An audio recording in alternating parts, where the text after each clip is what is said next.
22 জানুয়ারি সন্ধ্যায় বিধাননগর বৈশাখী আবাসন পার্কে বৈশাখী মিলন সংঘের ২৬তম বর্ষের বাগদেবীর আরাধনার উদ্বোধন করেন বিধাননগর পৌর নিগমের ডেপুটি মেয়র তথা স্থানীয় পৌর প্রতিনিধি অনিতা মণ্ডল।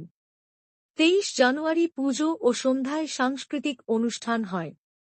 পুজোর সভাপতি দীপেন গোস্বামী, যুগ্ম সম্পাদক পবিত্র ঠাকুর ও সমীর শীল, যুগ্ম কোষাধ্যক্ষ গৌতম মান্না ও আশিস নাগ।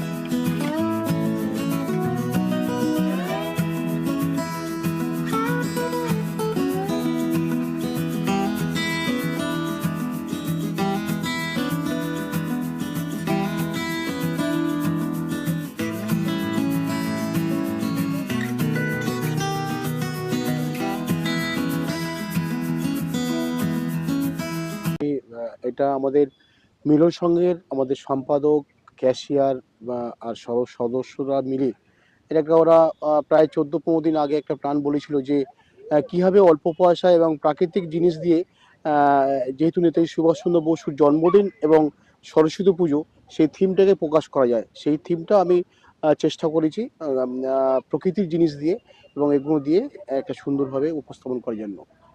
শিল্পীর ভাবনা তো অবশ্যই আছে, তার মধ্যে আমাদেরও সবার যেহেতু 23শে জানুয়ারি যে কথাটা আগেই সুখেন্দু খামারু বলল, 23শে জানুয়ারি সেহেতু এমন একটা সুন্দর দিন পেয়েছি যেদিন নেতাজি সুভাষচন্দ্র বসুর জন্মদিন। তো সেইটাকে মাথায় রেখে আমরা এরকম একটা থিম তৈরি করেছি যে আমাদের সরস্বতী পুজো হবে এবং এখন অনেক বাচ্চারাই আছে মাতঙ্গিনী হাজরাকে তারা ভুলে গেছে।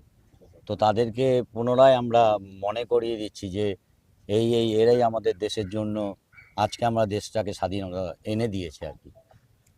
সরিয়ে রেখে ঠিক বলাটা ভুল হবে, দুটোই সমানভাবে চলা উচিত এটা আমার মনে হয়। তবে সাবেকিয়ানের থেকে ভাবনাটা আমরা একটু প্রাধান্য বেশি দিই, কারণ ভাবনা মানুষের নতুন নতুন ভাবনা একটা চিন্তাধারা আসলেই একটা নতুন কিছু পাওয়া যায়। তো আমরা ওইটাকে সবসময় মাথায় রাখি যে নতুন কিছু ভাবনা আসুক সবার মধ্যে, যেখানে নতুন কিছু আমরা তুলে ধরতে পারি। আর বৈশাখী মিলন সংঘ সবসময় একটা নতুন ভাবনা সবসময় একটা ভাবনা করে থাকে।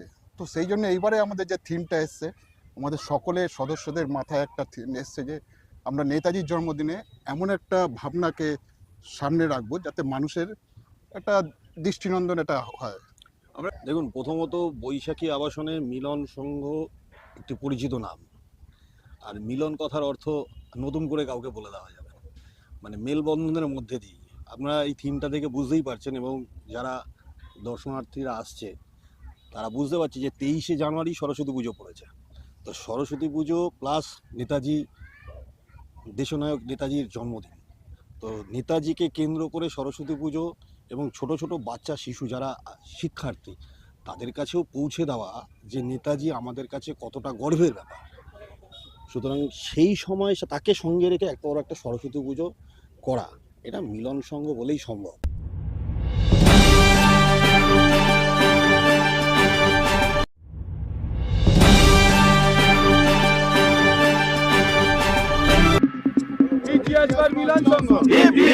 চোখ রাখুন বিশ্ববার্তা টিভিতে, যার সন্ধ্যার শেষ কথা।